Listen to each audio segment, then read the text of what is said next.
Bonne année! Bonne année, ça faisait longtemps qu'on s'était plus parlé.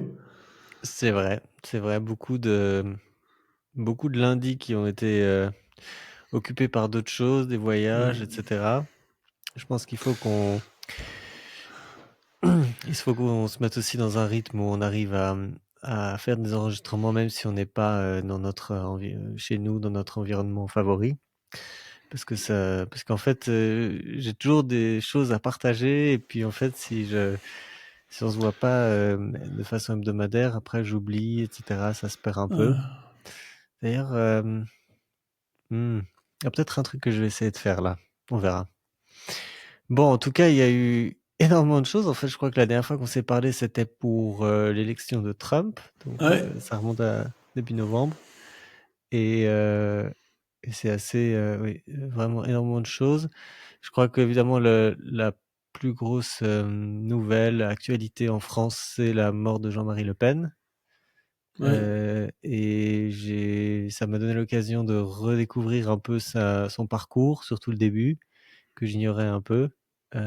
C'est vrai que j'étais assez impressionné en fait, hein, par le fait que il donne vraiment l'impression qu'il a réussi à monter tout ça avec ses petits bras. Personne lui a vraiment fait la courte échelle, à part apparemment un tout petit peu François Mitterrand quand ça l'arrangeait, pour déstabiliser la droite. On Mais n'avait pas déjà parlé ouais, de la biographie de Le Pen? il me semble pas, non. Non? Ouais, je recommande vivement son autobiographie. Mhm. Attends, je crois que je l'ai là. Voilà, ça c'est le deuxième. C'est pas le plus intéressant. C'est Tribun du peuple, le deuxième. Oui, Mais le premier, c'est Fils de la nation, je crois. oui. Et il est remarquable. C'est un très beau livre, c'est très bien écrit. Je suis en train de regarder si je l'ai pas là sous la main, mais non, j'ai dû le prêter. Parce que je le recommande vivement. Il est beaucoup plus intéressant que le deuxième. En fait, euh, dans le premier, tu découvres un homme politique de la 4ème République, donc un jeune qui a grandi, qui était adolescent pendant la Seconde Guerre mondiale, qui Oui. vient d'un milieu très simple, qui a une enfance très dure. Il raconte enfin, ça, il le dit plusieurs fois, mais il raconte comment, en fait, quand il est né, il y avait la terre battue dans la maison familiale, et Ah oui. Donc à l'intérieur, oui. ouais, c'est ça, dans la maison à la Trinité-sur-Mer, où son grand-père était pêcheur, et son père était un pêcheur aussi. Donc des vies très difficiles. Je crois que son grand-père était capornier, tu sais, son père était capornier, enfin un des deux, bref.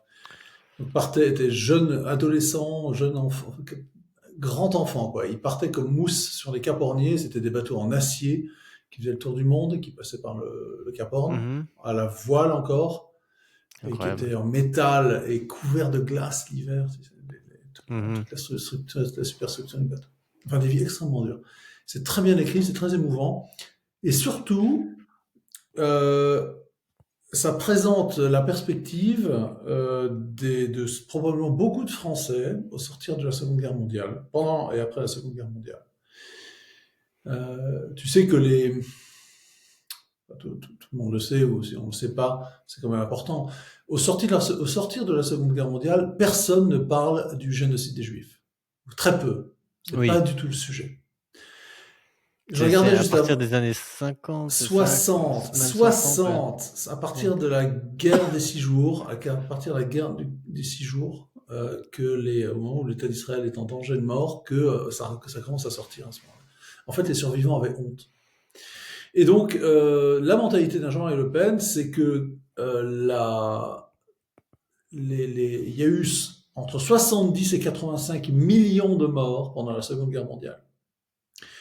La mort le génocide des Juifs d'Europe, comme on dit, est évidemment un sujet très important de la Seconde Guerre mondiale. Euh, c'est moins de 10% des morts de la Seconde Guerre mondiale. C'est un sujet. Alors, je dis que c'est très important. J'ai du mal à dire que c'est unique parce que les Juifs n'ont pas été les seuls à être persécutés par les nazis en raison de leur identité. Il y a eu les tziganes, évidemment, on oublie souvent. Mhm. Je laisse tomber de côté les homosexuels, etc., parce que c'est pas une identité ethnique. Mais un Mhm. génocide, il y a eu une tentative de génocide contre les tziganes aussi. Et donc, ce qu'on retient, ce dont on a beaucoup parlé au moment de la mort de Le Pen, c'est cette fameuse interview où il dit que la façon dont les Juifs sont morts pendant la Seconde Guerre mondiale est un détail de l'histoire. Il dit pas qu'il n'y a pas eu 6 millions de morts. Il dit, à l'époque, il y a encore des débats historiques, c'est au début des années 80. On n'est pas Mhm. encore tout à fait fixé sur le nombre de morts. Depuis, ça a beaucoup progressé. C'était il y a 50 ans presque, 45 ans. Et il dit la façon dont les Juifs d'Europe sont morts est un détail. Qu'ils soient morts en chambre à gaz, qu'ils aient été exécutés d'une balle, qu'ils soient morts de faim, morts au travail, d'épuisement, enfin toutes les manières horribles dont ils ont été tués, dans des expérimentations médicales, enfin bref. En fait, ça, c'est le fruit de sa mentalité, et de la mentalité, je pense, de beaucoup d'Européens, beaucoup d'Occidentaux, au sortir de la Seconde Guerre mondiale et après, donc cette génération. Donc de cette, ouais, cette génération, ouais. Et alors qu'il a été frappé dans les années 60 par soudain la prise de conscience de ce qui s'était passé.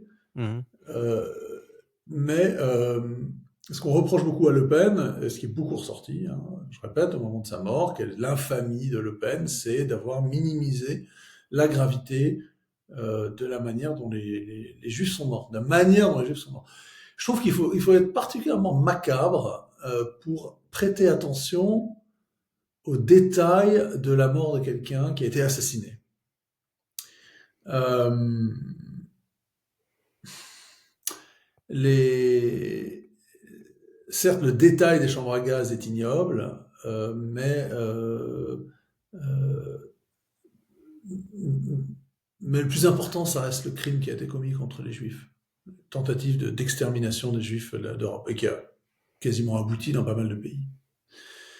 Et donc Le Pen, il a cette mentalité-là. Il a aussi une autre mentalité qui lui a été reprochée. Hein, tu sais, quand on dit qu'il y a des nazis qui sont fondateurs du Front National, ben, il dit, écoutez, il faut rassembler les Français. Il Mhm. faut arrêter. Et c'est un peu ce qu'a fait De Gaulle. Hein. De Gaulle, il était un peu dans cette manière, dans cette façon de penser là. Hein. On va on va gommer les divisions des Français de Seconde Guerre mondiale. Il y en a qui ont choisi tel parti, il y en a qui ont choisi tel camp. Allez, maintenant, on réunit tout le monde et on arrête on arrête de chercher les démons. Parce qu'en fait, si tu, ce que tu peux reprocher au RN, enfin au FN, pardon, tu peux le reprocher à beaucoup d'autres partis qui ont accueilli des personnages extra, le PC par exemple, hein, qui avait des collaborateurs de fait, hein, tous les communistes qui ont accepté le pacte germano-soviétique, qui n'ont jamais fait leur Mhm. examen de conscience, au Parti socialiste, les ambiguïtés d'un François Mitterrand,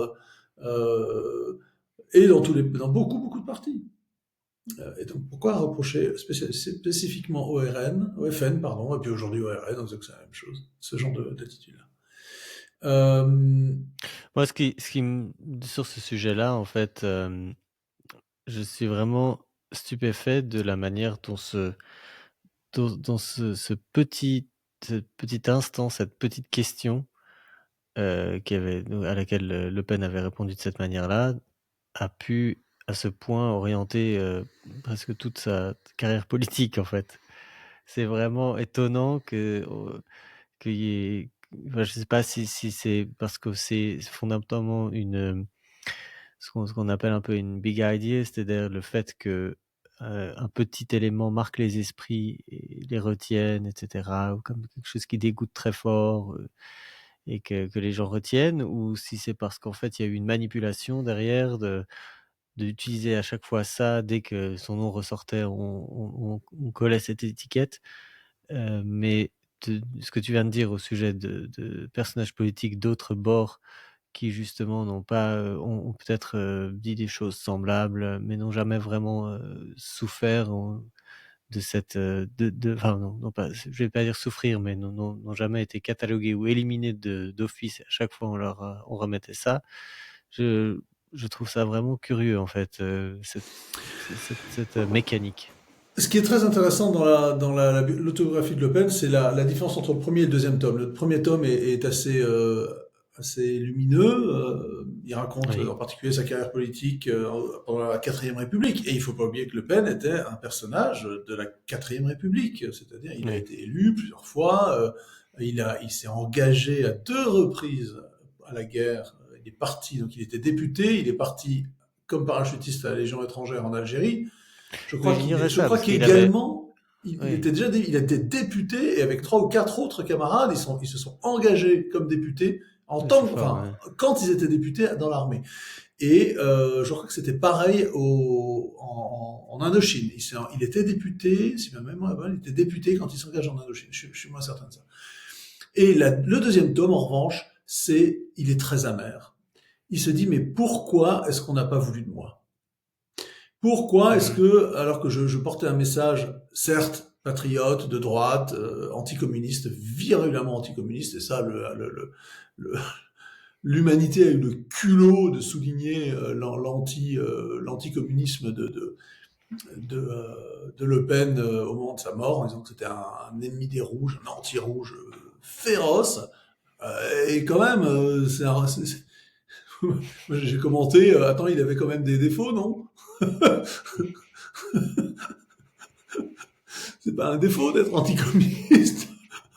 Surtout Ouais. quand on a connu quand on est né en 1928 et qu'on a connu l'entre-deux-guerres, enfin, on était enfant, on a connu la Seconde Guerre mondiale, l'après-guerre, toute Mhm. la guerre froide et puis tout ce qu'on a pu savoir sur la réalité du communisme très tôt, depuis les années 40.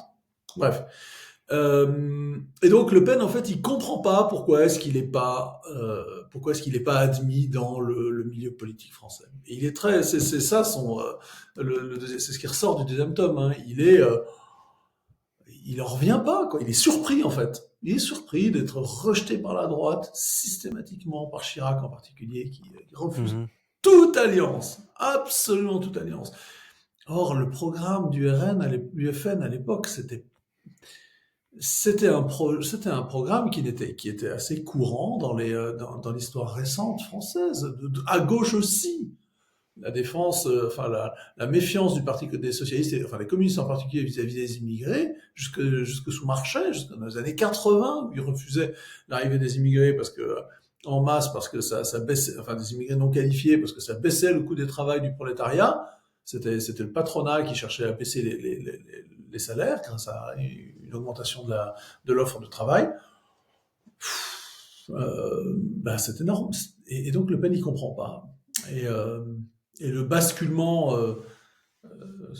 pour reprendre les catégories qui nous sont chères, hein, ce basculement cosmopolite de la droite du centre, enfin des radicaux, des socialistes, dans les années 80, 70-80, c'est très étonnant. C'est un vrai basculement idéologique dans l'histoire de France.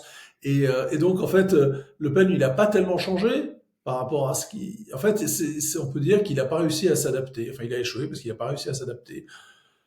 Bon, ensuite, il y a eu la discussion, est-ce qu'il voulait vraiment le pouvoir? C'est autre chose.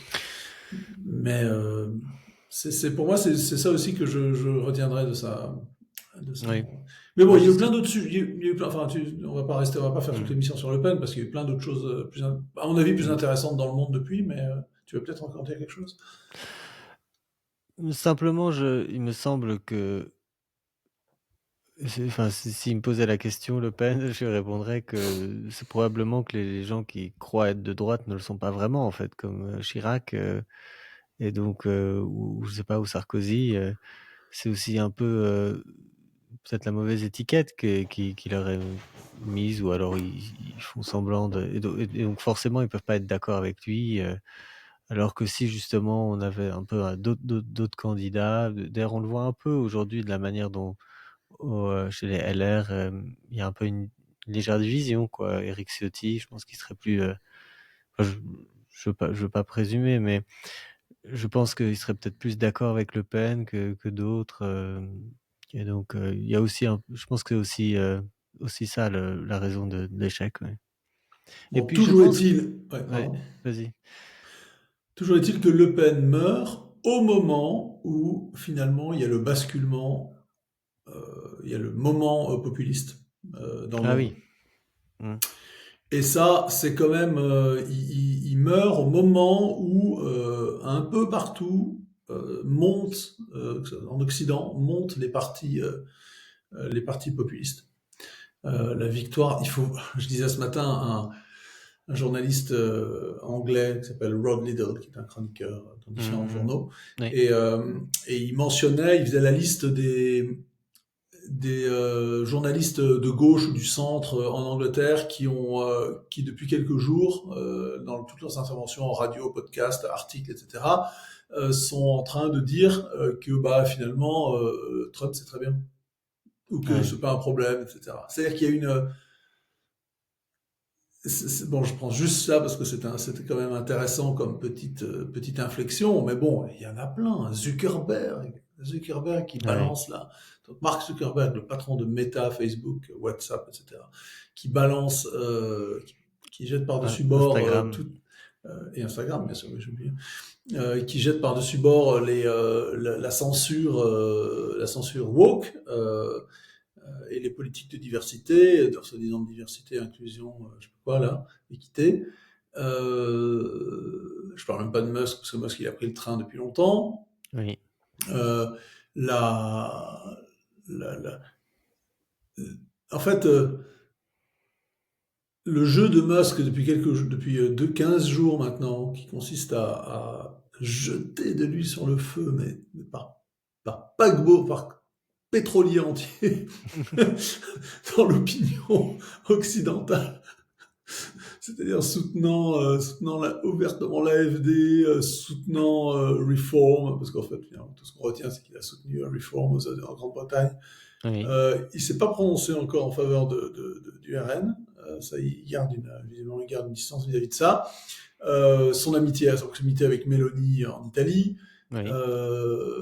c'est quand même. Et puis surtout la façon dont il parle. Est-ce que tu as vu cette réponse qu'il fait à Justin Trudeau, qui l'ancien Premier ministre du Canada, Oui. enfin qui vient de démissionner, Qui vient de démissionner. Oui. très à gauche, et qui sur Twitter, après avoir démissionné, je sais pas, prend des grands airs et dit mais il n'est pas question que le Canada ne fera jamais partie de la Fédération des États-Unis d'Amérique. Enfin, bon. Mhm. Et, et Musk lui répond Girl, donc et Fiette, you're not the governor of Canada anymore. Tu n'es plus le gouverneur. Il fait exprès évidemment Mhm. d'utiliser le mot gouverneur plutôt que Premier ministre, donc pour montrer que le Canada n'est qu'une province. Et en fait, et puis il parle comme ça à tous les Keir Starmer, Premier ministre anglais, il se fout de sa gueule, il injurie. Et moi, j'ai trouvé ça, c'est le moment libertarien. Tu sais, c'est le moment où en fait, on se rend compte que les hommes politiques, les dirigeants, ne sont pas des personnes honorables, dignes de respect, que, on, que, que si tu les injuries, si tu les traites comme des moins que rien, c'est tout à fait normal, parce que ces gars-là sont des menteurs, des Ouais. malhonnêtes, des ennemis de leur peuple, des gens qui ne pensent qu'à... Et dans le cas de Keir Starmer, c'est évident, parce que se refusant à diligenter une enquête globale définitive sur les crimes commis contre des dizaines de milliers, voire centaines de milliers, l'estimation la plus haute étant le million, et Un estimation million. d'une députée de gauche, députée du Labour, d'une des circonscriptions où il y a eu des crimes. Ah Il oui. disait qu'il y a eu 1 million de Donc là, tu parles fillettes, tu des parles viols par des gangs des ventes de en vente Pakistanais. organisée. Oui. Ouais, Oui. les viols par des gangs pakistanais musulmans qui visaient spécifiquement les jeunes filles blanches, enfin, et également d'autres ethnies, quelques sikhs ou indiennes aussi. Et et qui refuse de faire la lumière là-dessus, puisqu'en réalité, il est mouillé quand il dirigeait les procureurs anglais. Enfin, je ne vais pas rentrer dans les détails. En fait, il y a eu beaucoup de, si je comprends, mais en Angleterre, en Grande-Bretagne, il y a eu beaucoup d'hommes politiques qui ont en fait un peu caché ça, hein, qui étaient au courant et qui n'ont pas fait ce qu'il fallait au moment donné, hein, au bon Ouais, moment. les hommes politiques. Alors, les councils, c'est les mairies, les conseillers municipaux, les services sociaux locaux, Oui. les services de police qui ont, qui ont été, enfin qui ont fermé les yeux, voire poursuivi les victimes ou les pères des victimes, les pères des jeunes filles qui venaient les chercher et qui se faisaient arrêter par la police, euh, parce qu'ils avaient peur d'être traités de racistes, tant la dominance des Pakistanais, des hommes pakistanais parmi les agresseurs sexuels était dominante, était Mmh. forte. Et donc, ils avaient peur d'être traités de racistes, et donc ils ont fermé les yeux, d'une part à cause de ça, et d'autre part parce que le poids électoral dans ces circonscriptions, le poids électoral des communautés pakistanaises, musulmanes, est tellement fort que les députés ou les élus sont obligés de s'accommoder et de fermer les yeux sur certains comportements de ces communautés, parce que sinon ils vont perdre. Donc ça, c'est atroce, cet Mmh. électoralisme, cet ethnicisme-là, ethnocriminel, est affreux, affreux. Et puis bon, bah, donc il n'y a pas que ça. Donc il y a évidemment donc la façon dont cette violence contre les élus, quand les sortants aux États-Unis, en Angleterre, au Canada, en Allemagne. Et alors maintenant, Starmer faisait, je crois que c'est vendredi soir, samedi soir, je sais plus. Oui, vendredi soir, il avait une discussion avec Alice Weidel. Et Alice Weidel, c'est la patronne de l'AfD, Alternative für Deutschland, le parti Mmh. populiste allemand, qui est à 22% dans les sondages en ce moment. Enfin, le dernier sondage que j'ai vu, ils étaient à 22, c'est-à-dire 8 points derrière les conservateurs, les chrétiens Il y a des démocrates élections qui plutôt. arrivent, En ou février, oui. Fin février, il y a les élections oui. d'Allemagne, suite à l'explosion la coalition des socialistes et des libéraux et des Verts. Euh, bon, ils vont pas l'emporter, hein. En tout cas pas cette fois-ci. Mmh. Mais bon, Et en en fait, Grande-Bretagne, la prochaine échéance, c'est quoi, en fait? c'est dans très longtemps. Il y a eu des C'est dans élections il y a longtemps, six ouais. mois. Il y a eu des élections il y a 6 ou 7 mois. Normalement, le Parlement, c'est 5 ans. Il n'y a aucun Ouais. moyen de virer. Il faudrait vraiment qu'il y ait une impopularité gigantesque, des manifestations, etc., pour que le Labour se décide à changer de dirigeant, donc remplacer Starmer éventuellement. Mais bon, pas dans le parti, il n'y a pas encore d'opposition qui est née dans le Labour contre Starmer. Mmh. C'est trop tôt en fait. Euh, ils sont tous en bloc derrière Pourtant, lui. il Il y a une commence fort. énorme majorité. Ouais. Ouais, mais depuis, c'est terrible, hein, depuis cet été, enfin quelques mois après, après son élection, la situation économique en Angleterre est très très difficile, la situation financière de l'État est très difficile. Et puis, Mmh. oui, il y a il y a tous ces agitations populistes Alors justement, je vais revenir sur le terme parce que, heu, toi, tu appelles ça en fait, la victoire du populisme. Moi, ce que je vois plutôt, c'est le retour du bon sens, et donc que ça soit Ouais, évidemment, mais le bon sens, c'est la chose la plus mieux partagée du monde, enfin, etc. Tu connais euh, non, mais le bon alors, sens, ça veut rien dire. non, mais enfin, Tout le monde pense avoir du bon sens. oui. Alors, l'ordre C'est Hervé naturel, si tu Poilievre. veux. Oui, c'est ça, voilà, si tu veux, oui. Non, ouais, oui, Qu'est-ce l'ordre que tu voulais naturel. dire sur, Pierre Poilievre?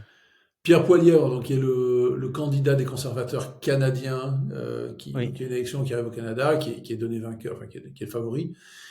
Poilievre, quand on lui demande c'est quoi votre programme, dit common sense, common sense.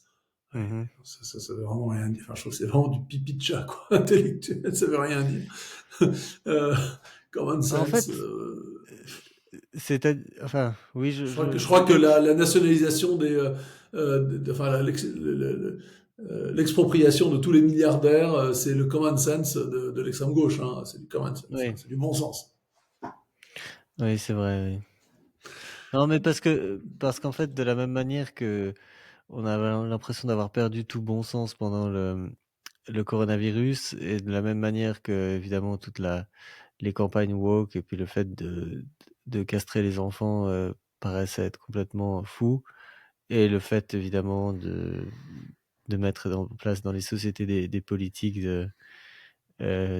pour forcer l'égalité, et puis la diversité et tout ça, en fait, c'était ça qui paraissait, ne pas avoir de sens, en fait, Ouais, mais c'est difficile de donner une définition à la droite populiste parce que c'est, enfin la droite au populisme, hein, parce que c'est, euh, parce qu'en fait, je pense que la définition de la droite, c'est ce qui n'est pas la gauche. Elle se définit toujours par ouais, opposition.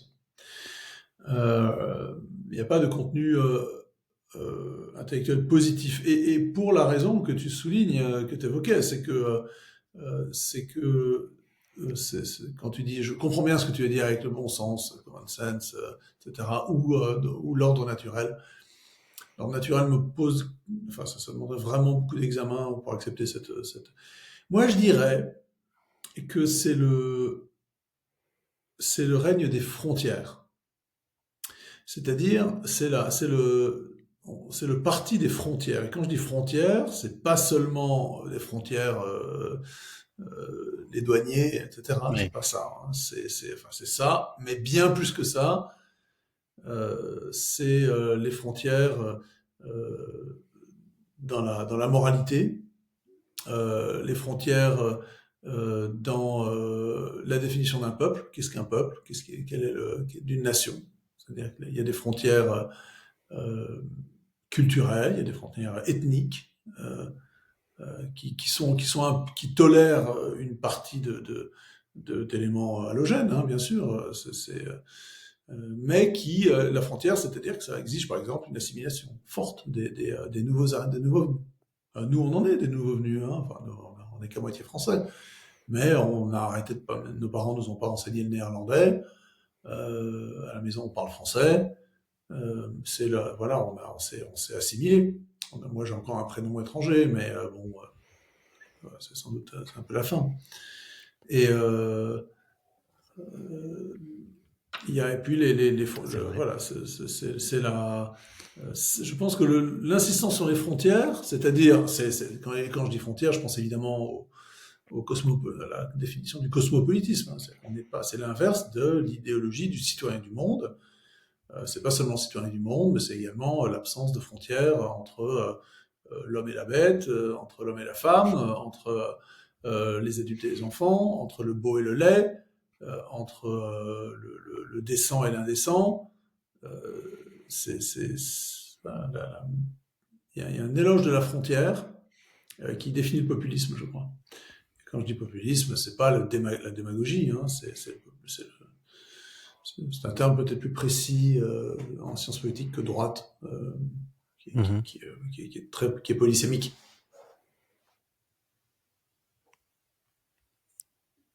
Ouais, Oui, tout à non. fait, ouais.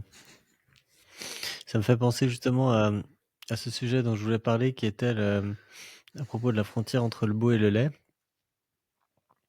Je suppose que tu vois à quoi, ressemble, à peu près l'intérieur de l'Élysée? Ouais. Ouais et Tu parles des meubles ou de la salle des fêtes ou, un peu ou- tout, le ou- style général. ouais, Tu ouais. sous Macron. Alors justement, c'est là où je voulais en venir.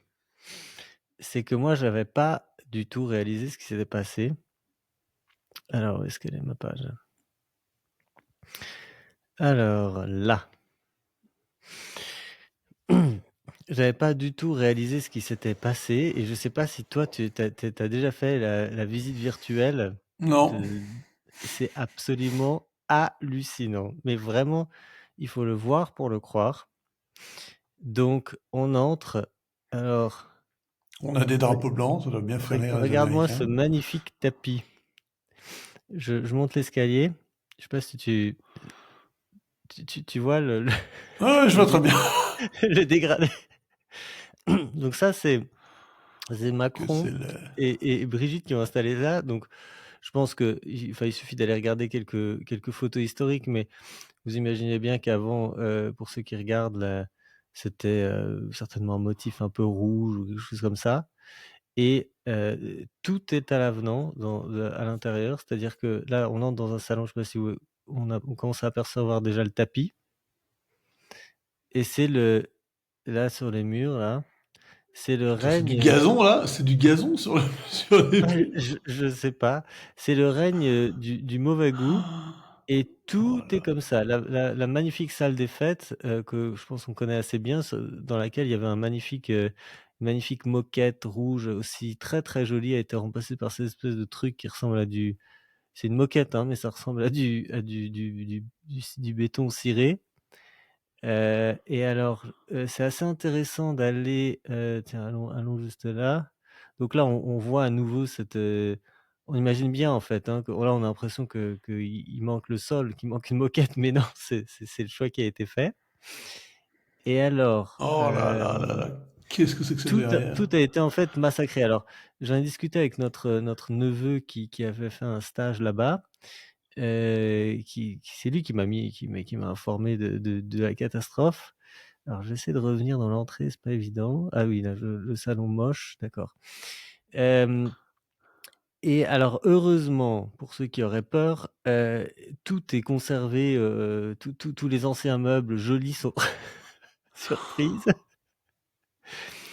surprise, tous les anciens, meubles jolis ont été conservés, ailleurs, donc c'est pas perdu, mais alors vraiment, celle-ci elle est particulièrement bien gratinée cette salle. Incroyable, hein? Mais quelle pédanterie. Ouais, alors, je pense que ouais, il faut imaginer que ça doit être, Heureusement, ils ont pas le droit de toucher au lambris. Le gros avantage, c'est qu'en fait, c'est ah oui, facilement, tu peux facilement changer tout ça. ça c'est le magnifique bureau du président, espèce de truc, vraiment, horrible. J'adore, il a pas un ordinateur. Heu, Ils ont oui, jamais pas là, oui. d'ordinateur. Et alors, enfin, on pourrait continuer, c'est vraiment hallucinant ce qui a été fait et Non, mais il y a un salon qui est particulièrement moche. Ouais, je crois que c'est celui-là. Ouais, ouais, ouais, ouais, c'est celui-ci celui. il est Attends, pas mal, non, il y ouais. en a un autre avec un Oui, tapis criard, oui, oui, oui, effrayant. je sais plus dans quelle direction il est. Où est-ce que je peux aller? Je suis un peu perdu. Non, je connais pas très suffisamment bien le plan, mais oui, il y en a plein et c'est incroyable. C'est vraiment, peut-être qu'il faut continuer? Là? Non, on peut pas aller derrière cette porte. Bon, je sais pas. Il y avait toute une autre, alors il y a des dégâts qui ont été faits par d'autres présidents, mais je crois que là, Macron et Brigitte, ils ont vraiment la palme. C'est vraiment c'est incroyable. Alors l'argument, Ah, à enfin propos de Brigitte, il faut que je te raconte un truc. l'e l'excuse qui est utilisée, c'est que ce sont des artisans français. Donc voilà, c'était un peu l'excuse pour pouvoir mettre ça, mais c'est vraiment, je voulais te le montrer parce que je pense que tu, hem, je pense peut-être tu réalisais pas jusqu'où c'était allé et je pense pas non plus que les Français réalisent vraiment ce qui a été fait. Et moi, quand je rentre en France, je suis toujours excessivement, déprimé par l'état, j'ai pas vraiment l'impression que ouais, ça s'améliore à certains endroits, mais il y a beaucoup d'endroits qui, pour moi, sont en déclin et vraiment, je trouve ça m'attriste de voir que le président, est préoccupé surtout par le fait de complètement, transformer la décoration et surtout enlaidir, l'Élysée, plutôt que enfin, c'était très joli comme c'était en fait, et évidemment quelle pédanterie comme tu dis de croire qu'il a meilleur goût que les gens qui étaient là avant. Écoute, c'est pareil dans l'église. On regarde la rénovation de Notre-Dame. Alors non, Enfin, je veux dire, le mobilier liturgique plutôt. ah La oui, cathédrale, c'est oui, autre alors chose. ça, ouais. Oh là là là là, mais c'est pareil, hein. Moi, je me souviens, Lustiger, enfin, les curés à Paris, ils avaient toujours cherché c'est pour pas être en Oui, retraite. Ils sont toujours à la traîne, en fait, des oui. tendances, des petits marquis. Et comme ils sont dans ce Mais tu milieu sais que parisien, ils se sentent obligés de faire du contemporain moche, minimaliste. pendant qu'on y est, je voulais m'engager publiquement devant toi et devant ceux qui nous regardent, hem, sur le fait que lorsque j'aurai fait fortune, je consacrerai une partie considérable à, alors je sais pas comment je peux faire concrètement, mais à détruire, toutes les églises, moches qui nous entourent. Alors ici, là, hein, dans les cantons, protestants en Suisse, toutes les églises catholiques sont moches, presque sans exception. Hem et donc là, il y a énormément de travail à faire parce que je suis sûr que ça créerait un sursaut, mais aussi ailleurs. J'étais à l'église, qui apparemment est fameuse là, Saint-Joseph d'Abu Dhabi. C'est il y a de q enfin, déjà c'est compliqué d'être catholique dans un pays musulman, mais alors quand on a en plus une église comme ça, mais c'est à devenir fou en fait.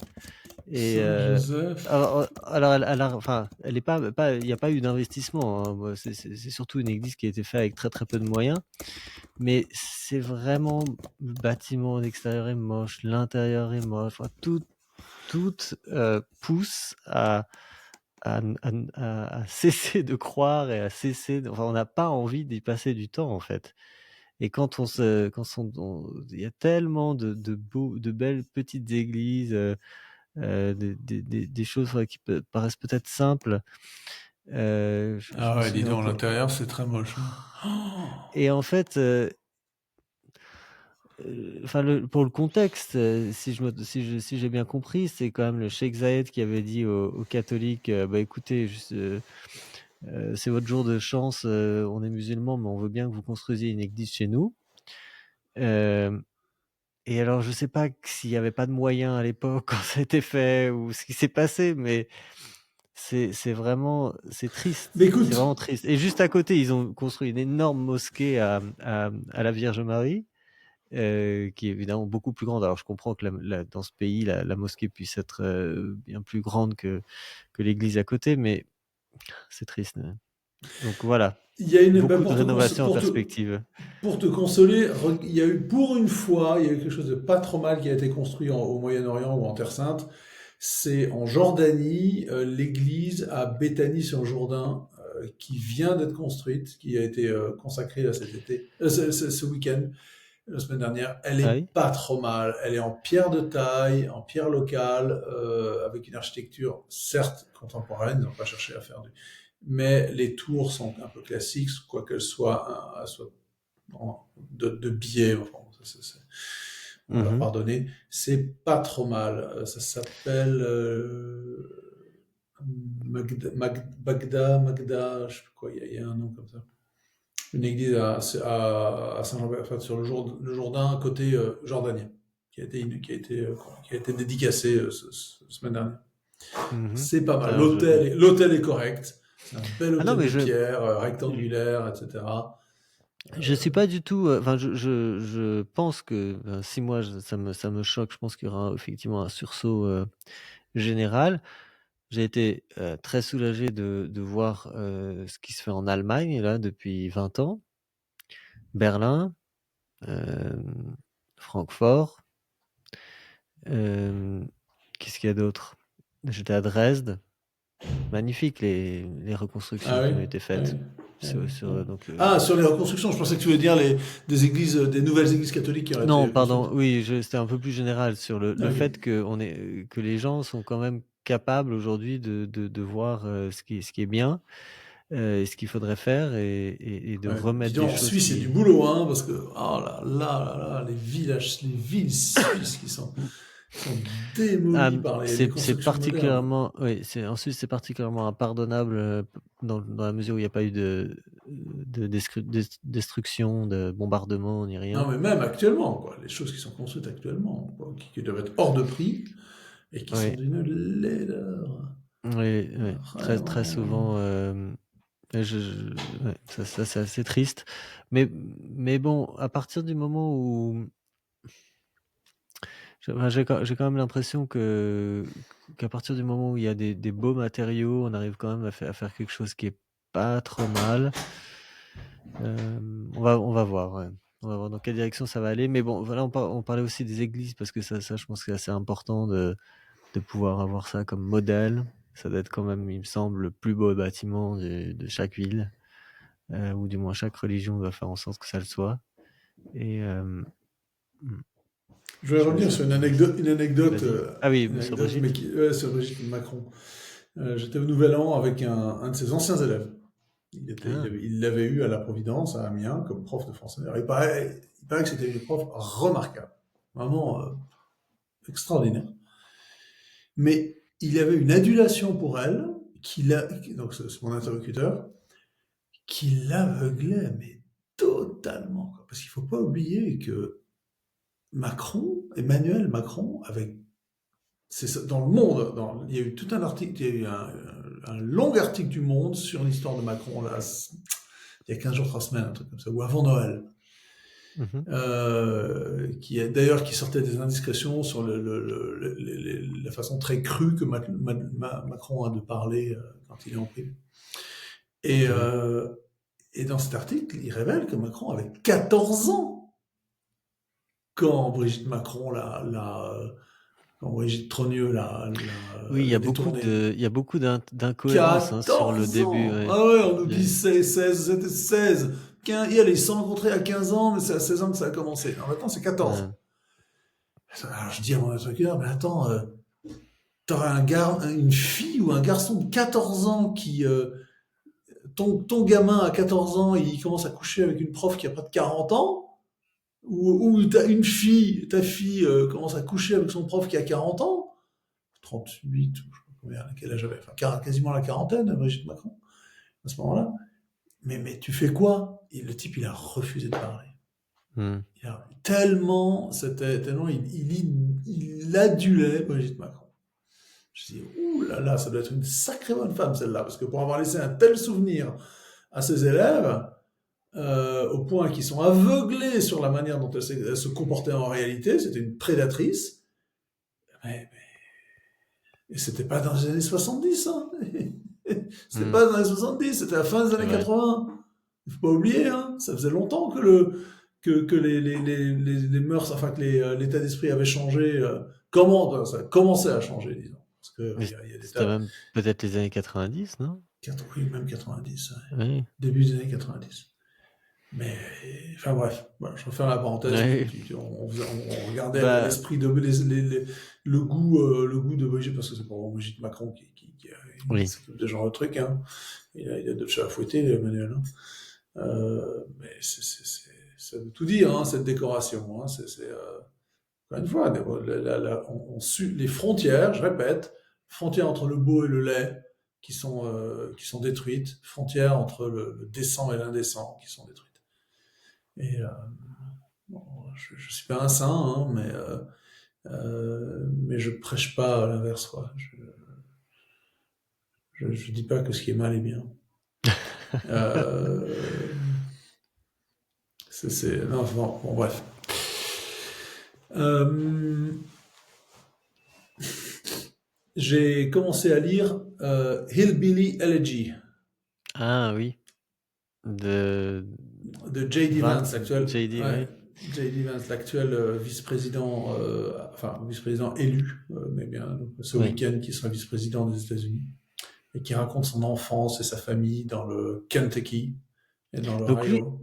il est vraiment, enfin, moi, je me méfie C'est un beaucoup hillbilly. des gens qui prétendent être de milieux populaires, qu'ils ne sont pas Ah non, non, vraiment. non. Oh là là là là. Ah ouais, il en est vraiment, hein. C'est très impressionnant. Et en fait, ça résonne beaucoup. Moi, je le lis, bon, évidemment, il parle d'une catégorie sociale, des groupes sociaux qui paraissent très particuliers, avec leurs propres caractéristiques. Donc les blancs d'origine irlandaise, écossaise, irlandaise, des montagnes des Appalaches, Oui. euh, très pauvres, victimes de la désindustrialisation, de la fermeture des mines de charbon en Pennsylvanie et ailleurs. Mais en fait, c'est le même problème que les Blancs du nord de l'Angleterre, Ah les oui. Midlands et du nord de l'Angleterre, Et le les Blancs prolétariat. de prolétariat wallon du nord de la France, euh, de l'est de la France, de la Lorraine, des Mhm. petites villes françaises. Euh, Mon fils a fait un stage juste avant Noël Mhm. chez un de mes amis qui est procureur de la République dans un département français central. et il avait accompagné le procureur, avec qui il faisait le stage, à Oui. une réunion de sécurité organisée par le maire d'une toute petite ville du département, à 1 heure de route de la préfecture. Enfin, ouais. Mmh. Et toute petite ville. Et il y avait une délinquance dingue dans cette petite ville d'enfants d'origine maghrébine, de jeunes d'origine maghrébine exclusivement. Et en fait, pourquoi est-ce qu'il y avait des Maghrébins à cet endroit? Mais parce qu'il y a eu, c'était une sorte de ceinture industrielle, tu vois, c'est une petite ville où il devait y avoir une activité industrielle, où on a fait venir euh, des, euh, des immigrés pour le travail, des immigrés qui sont restés quand il n'y avait plus de travail, erreur grave, et qui aujourd'hui sont bloqués sur place, dans les logements sociaux, très probablement, donc ils peuvent pas bouger, Ouais. ils sont prisonniers, et ils terrorisent le village, ils terrorisent la petite ville. Et c'est encore une fois donc c'est des populations qui sont coincées dans des endroits avec évidemment des aspects culturels qui sont défavorables à l'adaptation. Et J.D. Vance le souligne bien. Et dans nos pays. J'ai vu un film magnifique Oui. que je recommande à tout le monde de voir, c'est En fanfare, un film français. D'accord. Il est pas, donc c'est un film. Les acteurs sont pas très connus. C'est l'histoire d'un jeune chef d'orchestre très brillant qui, tu vas voir le lien avec là, ce que je viens de dire, Oui. qui découvre à l'occasion d'une leucémie qui se déclare chez lui. Il cherche un donneur de moelle osseuse. Il se rend compte qu'en fait, il a été adopté, que sa sœur n'est pas sa sœur. Il se rend compte parce qu'elle n'est pas compatible. Et donc, il a été adopté. Sa mère adoptive lui avait jamais dit. Et puis, il découvre qu'il a un frère. Et ce frère, lui, il vit dans le bassin minier, près du Pas-de-Calais, près de Lens. Et alors lui, il joue dans une fanfare locale, euh, une sorte d'harmonie. Et il y a toute une histoire, évidemment, de la relation entre les deux frères. C'est poignant, c'est très beau, c'est absolument vrai. Le jeu, il y a une erreur, une toute petite erreur, c'est qu'à un moment, il y a un garçon qui est trisomique dans la fanfare, et à un moment, ils le font jurer, un peu comme dans le film, un petit truc en plus, où il y a, Mmh. qui parle d'un groupe d'handicapés, et puis il y a un trisomique qui jure tout le temps, très, très, très grossièrement, et là, ils refont jurer exactement à part ça, je pardonne hein, ce genre de petits défauts, parce que les qualités du film sont En fait, tellement incroyables. le problème, c'est quoi? C'est en quoi c'est un défaut? Enfin, quel est le Mais c'est que c'est un procédé. C'est que qu'est-ce que tu tu entends? prends le trisomique et Ouais. le trisomique, il est sans filtre et quand tu es sans filtre, bah, tu jures. Non, quand tu es sans filtre, tu peux jurer, mais tu dis la vérité sur les gens. Moi Ah oui, j'ai vécu avec des handicapés mentaux comme ça pendant 1 an. J'ai oui. vécu, je vivais avec eux dans une maison. J'étais un assistant dans un foyer comme ça. Et la façon dont ces personnes te révèlent ce que tu es, qui Mmh. tu es, c'est une expérience dingue, hein, vraiment. Et donc, se confronter. Plus que des enfants, en fait, Bah, oui, plus que des enfants, parce qu'ils ont plus d'expérience, oui. ils sont un peu plus profonds que des enfants, tu vois. Euh,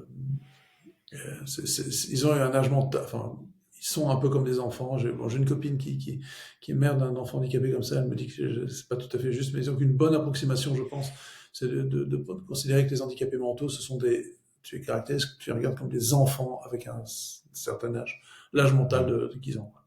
Ça évite de les considérer comme des monstres.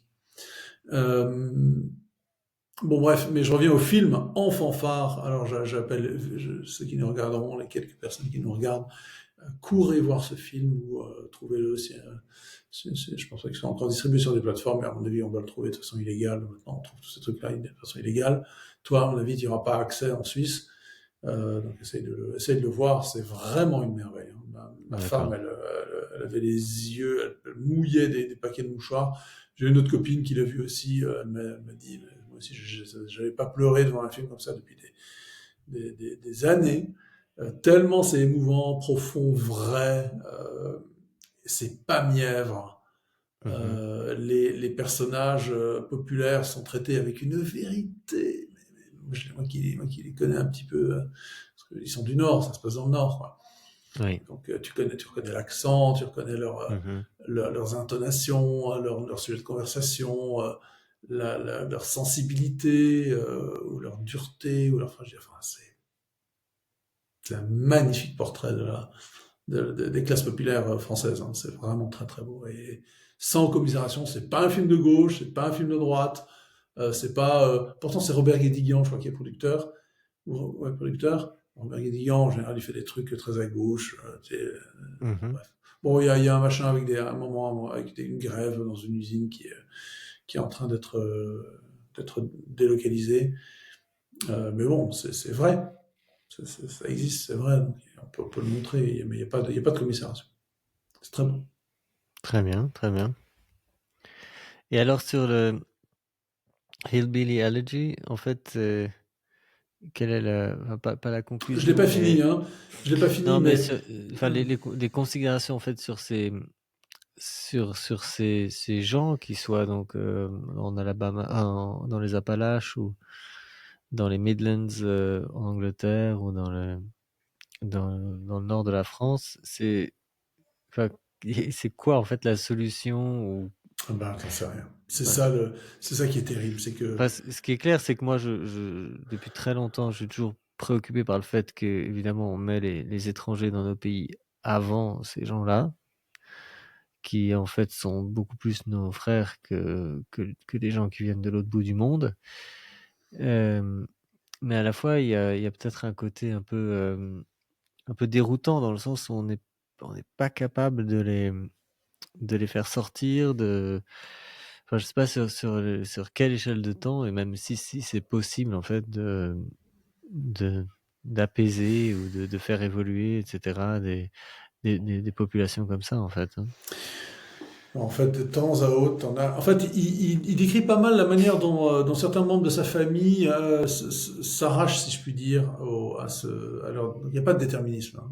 Il y en a Mhm. quelques-uns qui quittent, qui cessent ils gardent des aspects culturels de leurs origines, mais ils cessent de se considérer, enfin, ils quittent la misère. Euh, mais bon, il reste des aspects culturels très forts. Hein. Tu connais l'économiste, le penseur Thomas Sowell, Comment t'écris son hein, nom? Sowell, Thomas Non. Sowell. C'est un noir américain, un professeur d'économie, qui est historien et économiste très intéressant, dont je recommande les vidéos, les lectures, les shorts sur YouTube ou sur Mhm. Instagram. Et alors, il explique, il a une vidéo très intéressante et qui rejoint les milieux. C'est pour ça que j'ai précisé tout à l'heure que les Hillbillies étaient des Irlandais d'origine irlandaise et écossaise. Oui. Et il dit en fait, la culture noire américaine, c'est en fait une culture donc de violence, de tribus, de difficulté à travailler, qui est en fait issu de ces milieux de blancs qui venaient de régions en Angleterre ou dans les îles britanniques, qui étaient Mhm. déjà connus à l'époque, avant qu'ils émigrent, pour avoir ce genre de traits-là. Ah oui. Grande violence, une violence physique très très culturelle, je répète, hein, difficulté à travailler, à être appliqué au travail, grande solidarité interne, je ne sais pas si c'est le cas chez les Noirs américains, mais en tout cas chez les Hillbillies c'est le cas, grande solidarité dans le groupe, mais grande difficulté à adopter les mœurs qui font la prospérité, les comportements qui font la prospérité, c'est-à-dire être industrieux, consciencieux, Mhm. appliqué à une tâche, enfin tu vois. Et ces gens-là, en fait, et donc c'est eux qui ont donné, d'après Thomas Sowell, c'est eux qui ont donné cette culture aux Nord-Américains et qui sont à la source donc des difficultés des Nord-Américains. C'est Et pas justement, le. dans ce contexte-là, parce que je discutais donc on parlait du Nord, mais on pourrait évidemment aussi parler de la Wallonie. Je discutais avec quelqu'un ici en Suisse qui me posait un peu des questions sur la différence entre les Flamands et les Wallons. Et j'avais un peu de la peine à expliquer pourquoi est-ce que les Flamands, de façon évidente, étaient assez pauvres, ou du moins plutôt enfin, il y avait des commerçants dans les grandes villes de Flandre, mais on parle beaucoup aussi d'agriculteurs, et j'ai l'impression qu'ils ont réussi à s'enrichir beaucoup plus vite que le Wallon moyen.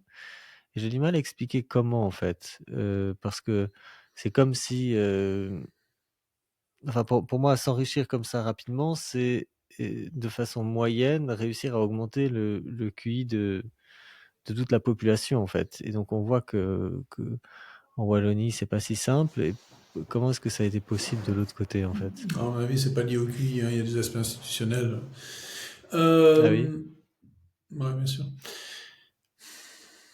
Alors, pour ceux qui ne connaissent pas, qui ne savent pas, la Belgique est divisée en deux peuples, les Wallons, qui sont francophones, et les Flamands, qui sont néerlandophones, majoritairement.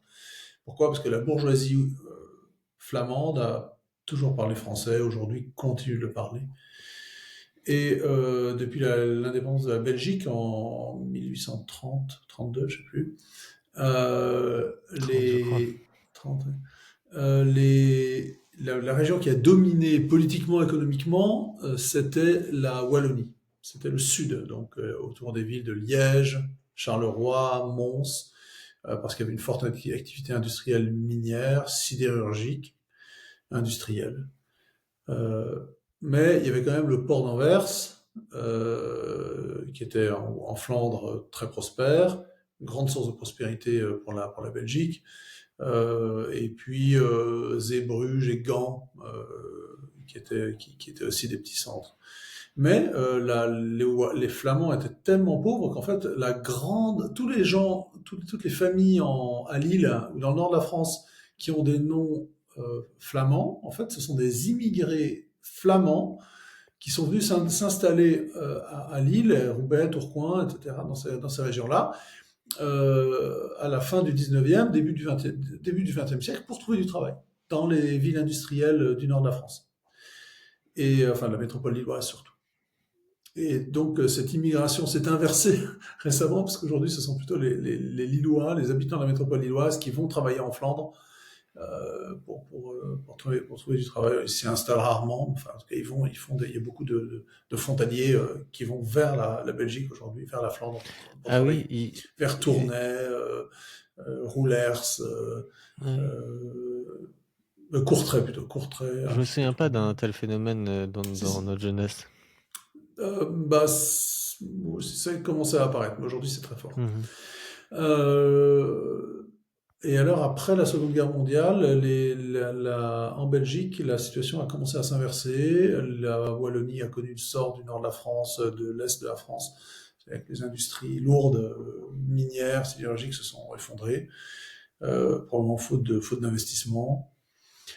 Et puis, et alors la Flandre, pour des raisons que je connais pas bien, qui sont complexes et qui, à mon avis, ne sont pas sont pas liées à une augmentation du QI magique en une génération, a connu une prospérité qui fait qu'aujourd'hui, la Flandre est vraiment des régions d'Europe, avec le nord de l'Italie, le sud de l'Angleterre et le nord de l'Allemagne, et la Suisse, parmi les plus riches, vraiment les plus riches. Très, très prospère. Avec des industries, hein, comme en Suisse, hein, il y a des industries. C'est pas une place financière, c'est une industrie, c'est pas simplement des services. C'est Mhm. ça qui fait la prospérité de ces coins-là. Alors j'ai lu pas mal de choses, des choses assez complexes, je crois que c'est multifactoriel comme toujours. Il y a eu une attitude de l'État flamand, enfin, des provinces flamandes qui se sont mis à prêter aux entrepreneurs.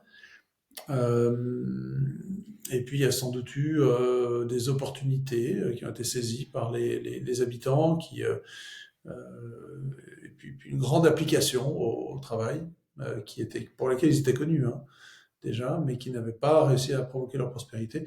Et puis aussi assis sur, en fait, c'est l'Interland de Gand, enfin du port de Gand, Gand et Bruges, hein, ce même port, et Anvers. Enfin, tout ça, c'est vraiment interconnecté, hein.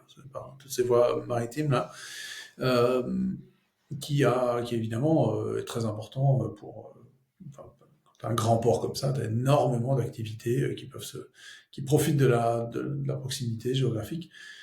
Si les ports français n'étaient pas aux mains de la CGT, on aurait Le Havre, La Rochelle, Nantes, enfin Saint-Nazaire, Marseille, qui seraient des ports extraordinaires. Et malheureusement, on connaît la Oui. situation. Ouais. Et oui, et ça, on peut imaginer effectivement que ça leur bénéficie. Bien Comment sûr. dire, la faiblesse de la France relative. Parce que quand tu as des matières premières qui arrivent toutes proches comme ça, quand tu dois exporter il faut voir le port de véhicules de Zeebrugge, hein. Quand je vais à la mer par là-bas, je passe à côté, mais tu as des centaines de milliers de bagnoles sont chargées, qui sont stationnées là à Zeebrugge et qui partent. Ça pourrait être à Dunkerque, hein. Non, non, c'est Zeebrugge, qui est un port mal foutu parce qu'il s'ensable tout le temps. Enfin, c'est vraiment, les conditions naturelles sont pas bonnes. Mais bon, voilà, ils draguent et ils font passer d'énormes bateaux en permanence. Et donc, forcément, tu as des tas d'activités qui peuvent se mettre autour, qui profitent de la proximité avec la livraison de matières premières aussi qui sont livrées dans ce coin-là. Par exemple, il y a des raffineries gigantesques dans l'arrière-pays de Gand qui profitent du port d'Anvers. Euh, enfin bref, Ouais. c'est compliqué, je connais pas bien ce genre d'économie, mais on imagine très bien comment ça fonctionne.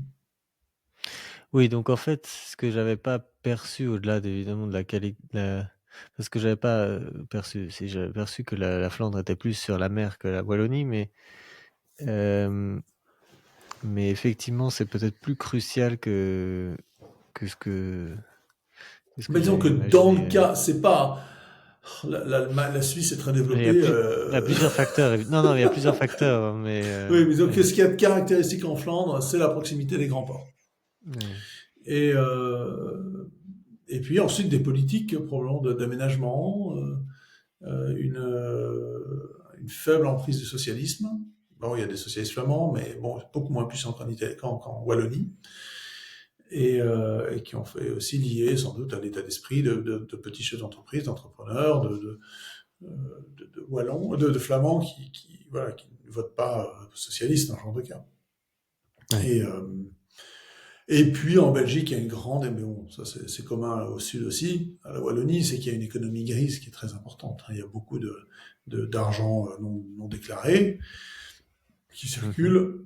Et je me souviens, il y avait des estimations autour de 20 à 25% du PIB belge qui est au black, donc qui circule en liquide. Et c'est pas du trafic de drogue, hein. C'est c'est du Incroyable. BTP, c'est des services, c'est du transport, voilà. Et donc ça, évidemment, quand ça échappe au fisc, ça crée toute une prospérité gigantesque, hein. Ça donne aux gens beaucoup de marge de manœuvre pour, pour faire vivre. Tu peux pas, c'est difficile ensuite de blanchir cet argent, mais donc en grande quantité. Mais ça fait vivre des commerçants, ça fait vivre des services, et donc toute une économie, et tout ça prospère. L'argent ruisselle, hein. C'est le cas, Mhm. hein. Vers des populations qui peuvent augmenter leur niveau de vie comme ça, facilement, sans payer trop d'impôts. Ouais, ça me paraît effectivement, ça paraît bien compléter l'image, oui, effectivement. Bien. Bah écoute, merci beaucoup. Je t'en prie, à la semaine prochaine. Ouais, merci, bonne soirée. Ciao. Ciao.